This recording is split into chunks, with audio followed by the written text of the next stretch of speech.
사도행전 2장 22절로 36절 말씀을 교독하겠습니다. 이스라엘 사람들아, 이 말을 들으라.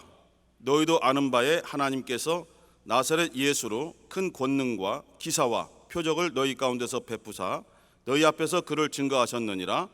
그가 하나님의 정하신 뜻과 미리 아신 대로 내어준 바 되었거늘 너희가 법 없는 자들의 손을 빌어 못 박아 죽였으나 하나님께서 사망의 고통을 풀어 살리셨으니 이는 그가 사망에게 매어 있을 수 없었음이라.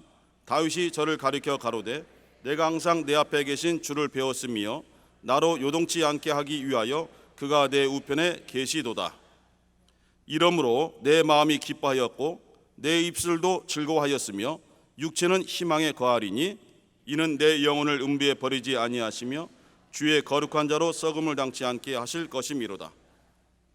주께서 생명의 길로 내게 보이셨으니 주의 앞에서 나로 기쁨이 충만하게 하시리로다 하였으니 형제들아, 내가 조상 다윗에 대하여 담대히 말할 수 있노니 다윗이 죽어 장사되어 그 묘가 오늘까지 우리 중에 있도다. 그는 선지자라. 하나님이 이미 맹세하사 그 자손 중에서 한 사람을 그 위에 앉게 하리라 하심을 알고 미리 보는 고로 그리스도의 부활하심을 말하되 저가 음부에 버림이 되지 않고 육신이 썩음을 당하지 아니하시리라 하더니 이 예수를 하나님이 살리신지라. 우리가 다 이 일의 증인이로다. 하나님이 오른손으로 예수를 높이시매 그가 약속하신 성령을 아버지께 받아서 너희 보고 듣는 이것을 부어주셨느니라. 다윗은 하늘에 올라가지 못하였으나 친히 말하여 가로되 주께서 내 주에게 말씀하시기를 내가 내 원수로 내 발등상 되게 하기까지 너는 내 우편에 앉았으라 하셨도다 하였으니 다같이 그런즉 이스라엘 온 집이 정녕 알지니 너희가 십자가에 못 박은 이 예수를 하나님이 주와 그리스도가 되게 하셨느니라 하니라. 아멘. 설교 제목은 우리가 전할 복음입니다. 우리가 전할 복음. 예수를 증거하자. 예수를 우리가 온 세상에 전파하자, 전도하자, 이웃을 전도하자, 이웃을 구원시키기 위해서 복음을 증거하자 하지만은 그 복음이 어떠한 내용인가를 알아야 되는데 여기에 대해서 우리가 잘 알면서도 순간순간 그것을 기억하지 못하고 우리의 생각대로 우리의 뜻대로 입술을 벌려 증거하다 보니까 성경에서 말했던 복음이 아닌 다른 복음이 전해지는 경우가 의외로 많이 있습니다. 오늘 이 본문의 말씀은 오순절날 성령이 임하시고 120명이 성령의 충만함을 받고 예루살렘 교회, 이 세상의 최초의 교회가 세워져서 이제 성령의 역사로 움직이는 그 날입니다. 그날에 베드로가 도저히 성령의 감동을 견딜 수 없어서 숨어있는 방에서 뛰쳐나와서 예루살렘 거리에서 수많은 사람이 있는 가운데서 입술을 열어서 예수를 전도한 겁니다. 그 내용이 우리가 읽은 말씀이에요. 이것이 바로 사도와 성도들, 우리들이 전해야 될 복음의 내용이에요. 예수를 믿으세요. 예수 믿으면은 좋아요. 좋으니까 복음인 것 같은데 사실은 무엇이 좋은지를 가르쳐 주지 않았어요. 우리 교회 한번 와보세요. 복음입니까? 우리 교회가 참 좋아요.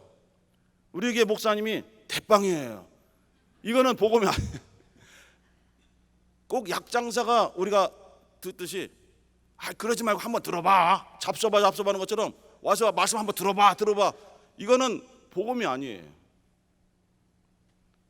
한 번만 와서 들어봐. 뭘? 목사님의 설교를.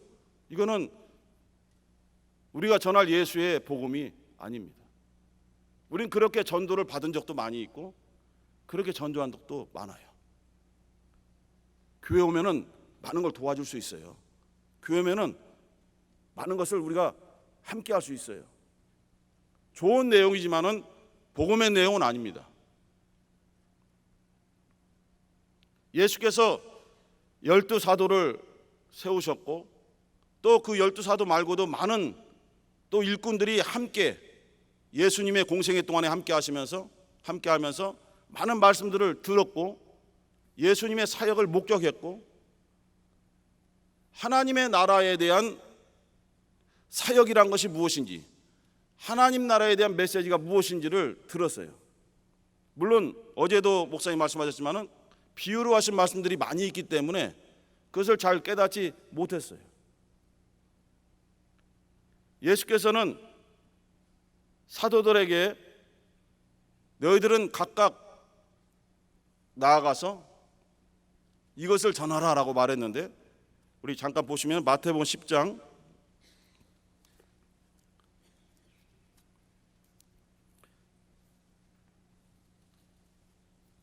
7절 8절 두 절을 읽겠습니다. 마태복음 10장 7절 8절. 가면서 시작 안 했죠. 시작. 가면서 전파하여 말하되 천국이 가까웠다 하고 병든 자를 고치며 죽은 자를 살리며 문둥이를 깨끗하게 하며 귀신을 쫓아내되 너희가 거저 받았으니 거저 주어라. 이것이 예수님의 공생의 당시에 제자들에게 명한 사역의 내용이에요. 너희들은 이렇게 해야 된다. 그런데 나머지는 행동이고, 입술로 전해야 될 것은 무엇을 전하겠습니까? 천국이 가까웠다, 이 한 말씀이거든요.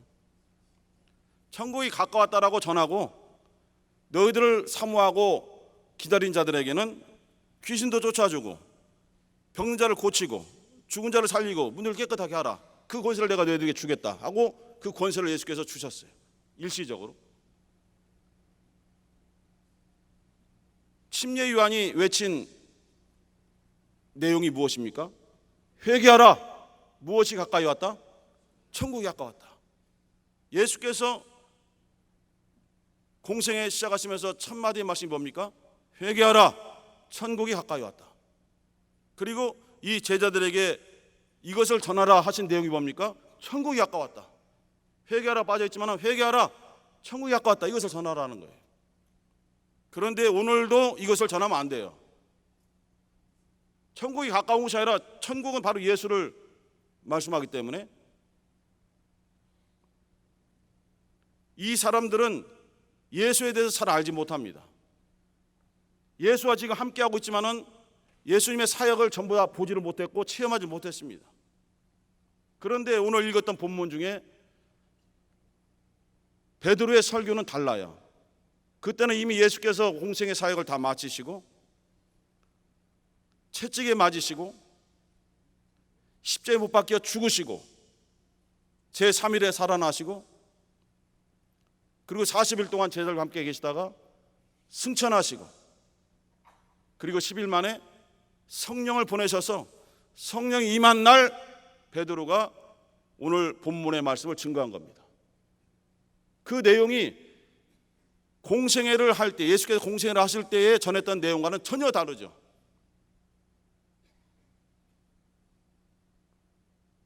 베드로가 전한 복음은, 사도들이 전한 복음은 지금 자기들이 예수와 함께 있었던 시간 동안에 배웠던, 그리고 체험했던, 내가 믿었던, 내가 아는 예수를 전한 것입니다.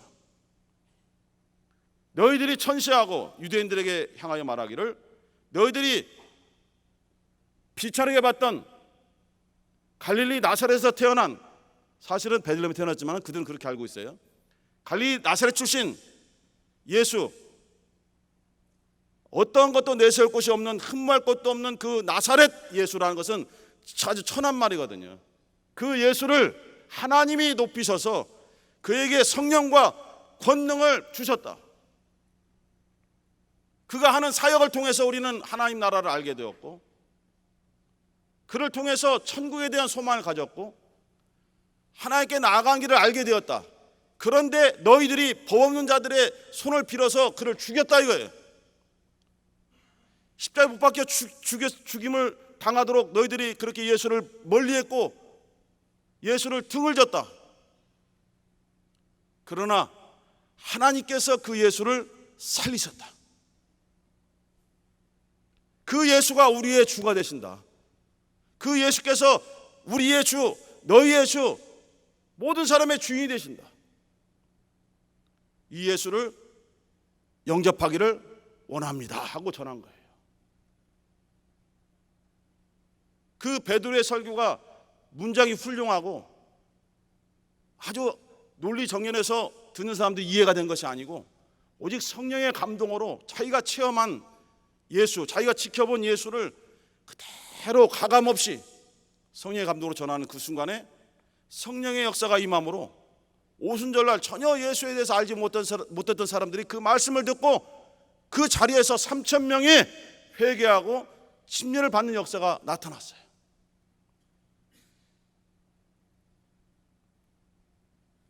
이러한 사도들을 통해서, 모든 성도를 통해서 예수의 그 복음이 전파되었지만은 교회 내에 계속 그 복음을 가리우는 역사가 있어요. 이 세상 신이 믿지 못한 자들의 심령을 가로막아서 예수의 빛이 들어가지 못하도록 막아버려요. 믿는 자들도 유혹해서 어떻게 해서든지 믿음에서 떨어지게 만들려는 것이 원수 마귀의 계략이고 그런 활동들입니다. 교회 내에서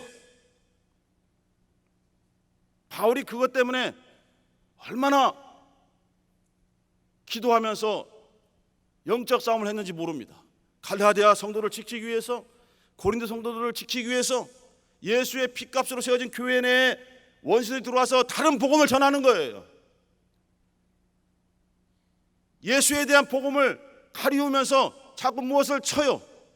조금씩 더 거기다가 양념을 뿌리듯이 더해요. 너희들이 가진 믿음은 잘못된 겁니다. 이거 어법이 안 맞네. 너희들이 해놓고 존댓말 하니까 이상하네요. 예. 너희들이 지금 듣고 그렇게 믿고 있는 복음은 잘못된 거야. 예수만 믿는다고 구원받는 것이 아니야. 진정으로 거듭나고 진정으로 구원받기 위해서는 너희들이 모세의 율법을 받아야 되고 그 율법에 따라서 할례도 받아야 되고 율법에 행하는 모든 계명들을 지켜 그것을 이루어 가야만 구원에 이룰 수 있어 라고 하면서 바울이 전한 예수에 대한 복음을 덮어버리면서 다른 것을 계속 플러스 했습니다. 교인들이 혼란이 오게 된 거예요. 그리고 바울이 사도의 자격이 없다라는 소문을 퍼뜨려서 바울의 권위를 무너뜨리면서 그들이 받은 복음이 잘못된 것임을 계속 주입을 시켰어요. 교회가 무너지기 직전이에요.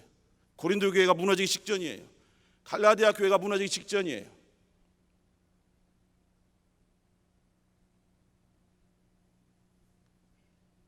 교회가 다시 회복되는 길은 예수의 복음,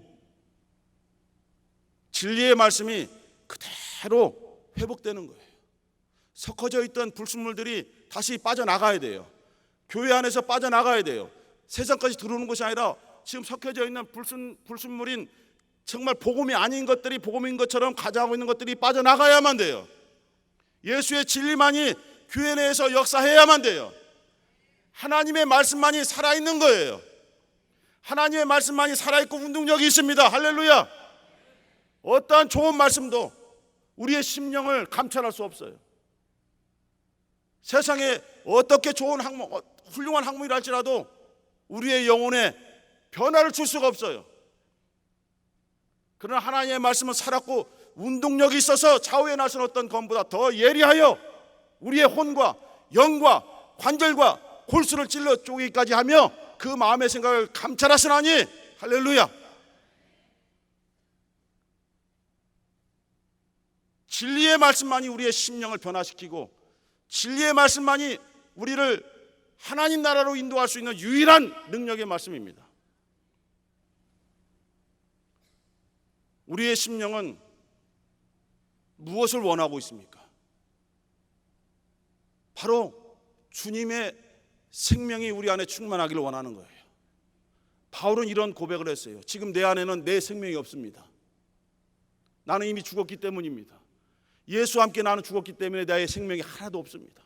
지금 내 안에 있는 생명은 내 것이 아닙니다. 생명 대신 예수 그리스도 그분이 내 안에 지금 계십니다. 예수 그리스도의 생명이 아니라 생명 자체이신 예수께서 내 안에 계시니 사나 죽으나 나는 그 생명의 것입니다. 곧 예수 그리스도의 것입니다. 나는 주를 위하여, 살아도 주를 위하여, 죽어도 주를 위하여, 먹는 것도 주를 위하여, 금식하는 것도 주를 위하여, 행하는 것도 주를 위하여 이렇게 살겠습니다라고 고백하면서 그렇게 행함을 가지려고 몸부림을 쳤던 것이 바울 사도의 모습이고 오늘날 진정한 예수의 사람들의 모습인 것입니다. 우리 사랑하는 성도 여러분, 각각 현장에서 떨어져서 이곳에 오셨습니다. 몽산포가 하나님의 역사가 있는 곳이 아니에요. 그런데 왜 가까운 곳에서 하지 않고 이렇게 먼 곳, 복잡하고 뜨겁고 이렇게 불편한 곳에서 집회를 하는가? 하나님은 자기에 있는 집을 떠나는 것을 원하는 것이 아니에요. 네가 마음에 뿌리를 내리고 있는 곳에서 나오라는 거예요. 지금 있는 곳에서 나와서 내가 지시하는 곳으로 가서 그곳에서 예배를 드리라는 거예요. 주님의 말씀을 듣고 따라 나섰던 아브라함의 순종, 우리가 그를 믿음의 조상이라고 보고 우리가 본받아야 될 믿음이라고 사모하고 있지만은 실제 그렇게 하느냐 이겁니다. 주님의 부르심은 지금 내가 뿌리를 내리고 있는 잘못된 세상, 잘못된 환경 속에 있는 그 뿌리를 빨리 뽑아내라는 거예요. 그리고 예수 그리스도 반석에 그 뿌리를 내리라는 거예요. 반석이기 때문에, 딱딱하기 때문에 뿌리를 내리기 힘들지만 그래도 뿌리를 내리라는 거예요. 이 불가능한 곳에 성령의 역사하시면은 예수 그리스도 반석에 우리의 영혼의 뿌리가 박혀진다는 거예요. 그곳에서 나온 생명은 우리가 감당할 수 없는 거예요. 생명의 신액이 우리 영혼을 통해서 막 올라오는 거예요. 그것이 생명의 열매입니다. 그 생명을 통해서 다른 영혼들이 주님의 생명을 체험할 수가 있어요. 우리가 좋은 언변으로 말씀을 전해도 설득될 수는 있지만은 변화받기는 어려운 거예요. 변화는 오직 성령의 역사로만 가능합니다. 성령으로 아니하고는 누구든지 예수를 주님이라고 할 수 없다는 거예요. 성령의 감동이 없이는 주님이 말씀하신 것을 깨달을 수 없다는 거예요. 성령께서 오셔야만 예수의 말씀을 가르쳐 주시고 우리를 진리 가운데로 인도해 주셔서 진리가 바로 이것이다, 예수께서 전하신 진리의 말씀이 바로 이것이다 라고 깨닫게 하시고 감동시키시는 것이 바로 성령의 역사입니다. 우리에게 지금 필요한 것은 바로 성령의 역사이십니다. 그 역사하심에 순종하는가 순종하지 않는가, 그것은 오직 우리들의 주님의 말씀에 대한 행동입니다. 한 발자국 뛰기가 어렵지만은 지금 내가 뿌리를 내리고 있는 이 잘못된 곳에서 발을 들어서 주님께로 옮길 때에 바닷물이라도 걸을 수 있는 놀라운 능력과 이적이 나타나는 겁니다. 할렐루야. 그걸 베드로를 통해서 보여주셨어요. 자기의 본토에서 뿌리를 뽑아서 주님이 지시하는 곳으로 갈 수가 있는가? 내가 할 수 없기 때문에, 내 생각으로, 내 힘으로, 내 지식으로 안 되기 때문에 성령께서 감동하셔서 모든 것을 판단하지 말고, 모든 것을 생각하지 말고 주님의 말씀에 순종해서 그대로 내 발을 들어서 주님께로 발 한 발짝만 옮기면은 하나님이 역사하신다. 이것이 주님의 음성이에요. 예수께서는 하나님의 아들이시지만 이 땅에 연약한 사람의 모습으로 오셔서 우리의 죄를 대신 짊어지셨고 우리의 저주를 짊어지셨고 우리의 질병을 짊어지셔서 그가 우리를 대신하여서 채찍에 맞으셨고 저주를 당하셨고 십자가에 못 박혀 피 흘리시는 희생을 그가 그대로 받아들이셨어요. 억지로 한 것이 아니라 하나님이 그렇게 시켰기 때문에 어쩔 수 없이 한 것이 아니라 그 하나님의 말씀에 자원하는 심령으로 기뻐하는 마음으로 고통이 있었지만 내 원대로 마옵시고 아버지의 원대로 하옵소서라고 고백하면서 제가 이렇게 하는 것은 억지로 하는 것이 아니라 하나님 말씀을 깨달아서 그대로 순종하는 마음으로 하는 것입니다. 저를 통해서 하나님이 사랑하시는 모든 사람들에게 구원이 이르기를 원합니다 하는 그러한 기도의 내용으로 엎드려 기도하면서 십자가에 못 박혀 죽으신 거예요. 그러나 하나님께서 살리셔서 부활의 주가 되게 하셨고 생명의 주가 되게 하셨어요. 이것을 전하라는 거예요. 이것을 믿도록 전하라는 거예요. 이것이 바로 우리가 전할 복음인 것입니다. 할렐루야. 오늘 마지막 시간들을 보내게 됩니다. 그리고 이곳을 떠나서 각각의 생활터전과 예배당이 있는 곳으로 돌아가게 됩니다. 이곳에 하나님이 함께 하셨던 그 감동과 체험, 하나님이 주셨던 말씀들을 그대로 소중하게 심령에 받으셔서 장소에 어떻든 간에 어떤 곳으로 가시든 간에 내 안에, 내 심령 안에 있는 은혜의 말씀을 정말 놓치지 마시고 그대로 간직하셔서 이 말씀 통해서 뿌리가 내리는 놀라운 체험 한번 해보세요. 모든 세상을 차단하고 뿌리가 내려지는 그 소리를 들어보세요. 그리고 다시 그 뿌리에서 예수의 생명으로 올라오는 주님의 생명의 흐름을 들어보세요. 나무 찾아가서 나무 소리 듣지 마시고 주님의 생명의 말씀을 들어보세요. 그곳에 여러분의 영혼이 함께 생명이 솟아남을 반드시 체험하게 될 것입니다. 우리의 개혁은 이와 같이 세상 것과 섞이지 않는 귀한 예수의 복음으로부터 시작되어서 반드시 성공할 것입니다. 오늘 하루도 주님의 은혜가 충만하길 원하고 각 가정과 생활한 게 돌아가서도 주님의 은혜가 충만하시기를 예수의 이름으로 축원합니다. 오늘 주신 말씀을 통해서 기도하면서 또 오늘 하루를 시작하겠습니다. 주님, 우리에게 생명의 말씀을 깨닫게 해주시고 우리의 심령에 생명의 뿌리가 내려지게 도와주시고 우리가 무엇을 전해야 되는지 예수의 복음이 무엇인지를 잘 알고 그것을 전하게 도와주옵소서. 예수여, 한번 부르시고 간절히 기도하겠습니다.